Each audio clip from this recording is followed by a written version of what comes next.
In this module, we will define what a sequence is and give several examples. Definition.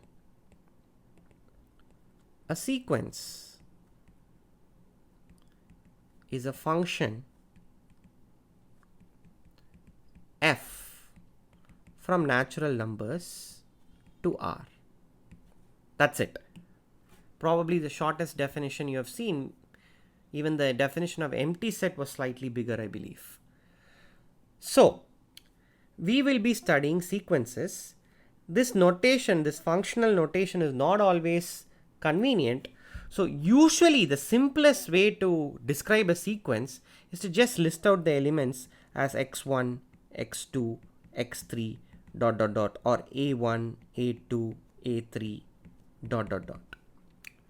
This is sort of like a dynamic notation for sequences. Often we will just list 3 or 4 terms and it should be apparent what the rest of the terms are. You should be able to guess what the rest of the terms are. Okay. So this xi is just supposed to be f of I. So essentially sequence are just lists. Please connect back this to the definitions of countability. More precise notation for sequences is something like this. You just put xn in the parenthesis, or if you want to be ultra precise, you can use something like an n equals 1 to infinity. Okay. The last notation has the advantage that I can always change it and say an n equals some k naught to infinity. Okay. So we can always start a sequence not from just x1 but from some further point along, sometimes even negative. You can start from x minus 3, x minus 2, so on.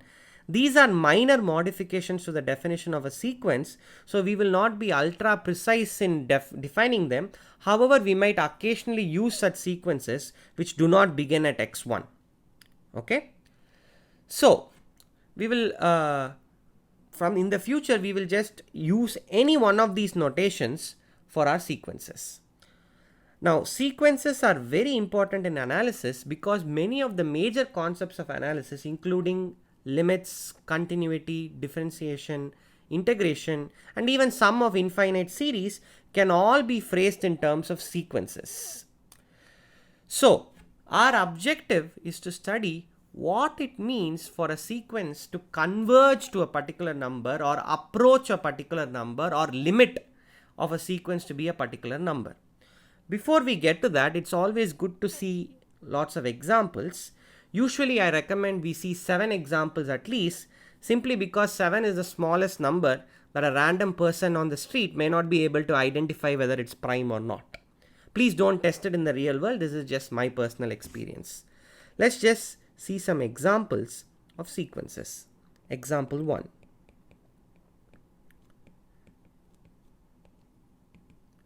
Consider the sequence 1, 2, 3, dot dot dot.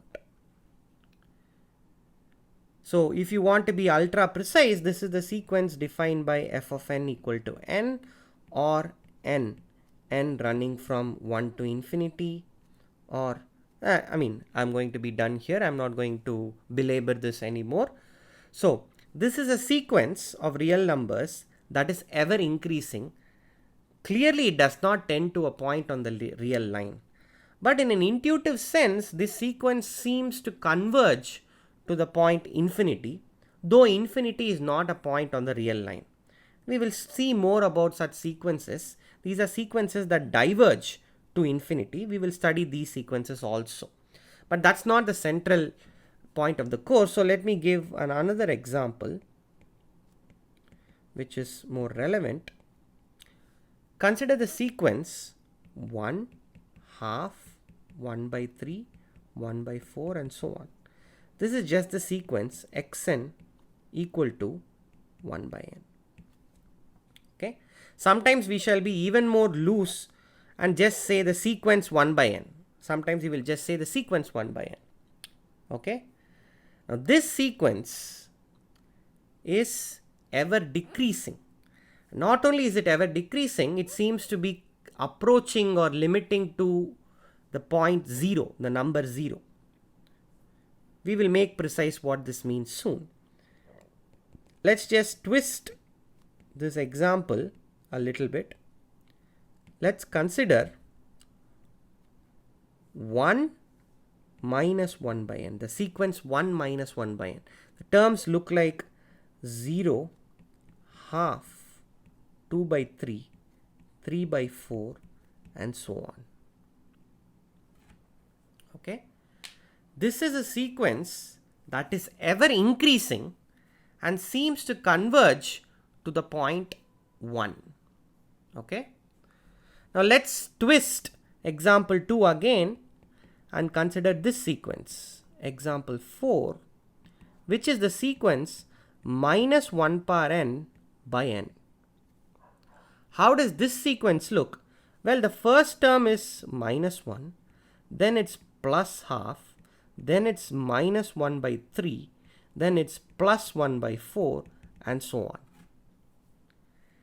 If you observe carefully, this sequence is neither increasing nor decreasing. It seems to be jumping here and there. But if you just collect together all the terms coming from the odd xn's, where n is odd, you get the sequence minus 1, minus 1 by 3, minus 1 by 5, and so on. Whereas if you collect all the even terms of the sequence, you get half, 1 by 4, 1 by 6, and so on. Now a moment's thought will tell you that both these in quote subsequences seem to be approaching 0, and so does the main sequence minus 1 power n by n. That also seems to be converging to 0, even though it's jumping around. One common mistake that students make in a first course in real analysis is to think that if a sequence is convergent, it cannot jump around like this. It must either be increasing or decreasing, at least after a point. That's not true. So this example motivates another definition. Let xn be a sequence.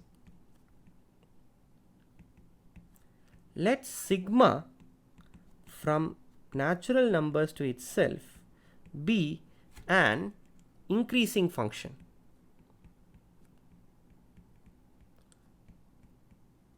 What does this mean? This means that sigma of n plus 1 is greater than sigma of n for all n and n. Okay? Then the sequence defined by f from n to r, n mapping to x sigma n is called a subsequence. Is called a subsequence of xn.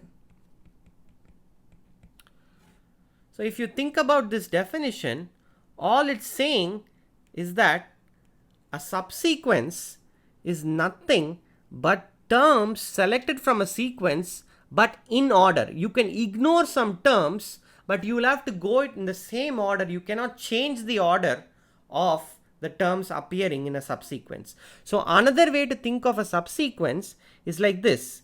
You are given numbers n1 less than n2 less than n3 less than ... And you're just considering the new sequence x and k, where now k runs from 1 to infinity. The sequence is no longer indexed by n, but it's indexed by this nk, and k is running from 1 to infinity. Okay? Now, let's see some examples, some more. Continue with the examples of sequences, at the same time see examples of subsequences also. Example 5. What you do is you define xn in a somewhat convoluted manner. It's 0 if n is odd, 1 if n is even. or rather let me interchange. There is no particular reason why I'm going to interchange, but it will be more useful. 0 if n is even, 1 if n is odd. Okay, so the sequence goes like this: 1 0 1 0 1 0 dot dot dot, keeps going. Again, it has two interesting subsequences: 1 1 1 1 0 0 0 0. Note, these are not the only subsequences. These are not the only subsequences. Any sequence that has only ones and zeros is a subsequence of this particular xn. Please check why that is true. But these two, 1 1 1 1 1 and 0 0 0 0 0, are interesting subsequences. These are known as constant subsequences. A sequence that is just a repetition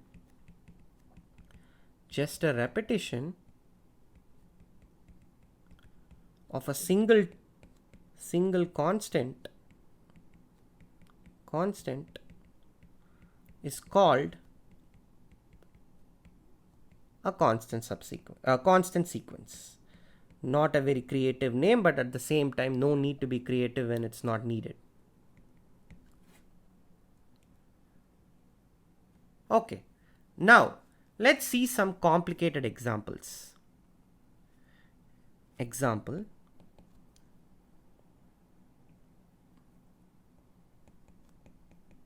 I believe we are at example 6. We are almost there to our goal of 7 examples. Xn is 1 if n is divisible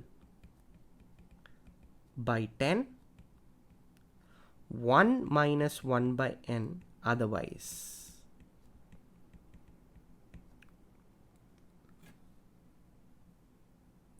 Okay. This sequence also has some interesting subsequences. One of them is 1 1 1 1 1. Okay. Another interesting subsequence is 1 half dot dot dot 1 by 9 and no 1 by 10, because it's 1 if n is divisible by 10, then 1 by 11, so on. Okay. Now this sequence looks to be convergent because the terms seem to be decreasing, but every once in a while there is a pesky 1 that shows up and ruins the day. So this sequence will actually not be convergent. The final example, example 7, is a very famous sequence. It's the Fibonacci sequence. How is this defined? Well, you define A1 to be 1, A2 to be 1, A3 to be 2, A4 to be 3, and so on. How does this go? Well, an equals an minus 1 plus an minus 2, and n has got to be greater than 2 for this definition to make sense, and we define a1 to be 1 and a2 to be 1. Okay, so it's a sequence that goes 1 1 2 3 5, so on. Clearly this sequence also seems to diverge to infinity, but we can form some interesting sequences from this Fibonacci sequence by considering reciprocals. We can consider the reciprocals. Reciprocals will be 1, 1, half, 1 by 3, and so on. Okay, and you can see that the reciprocals will sort of converge to 0. Okay, so this concludes the set of examples.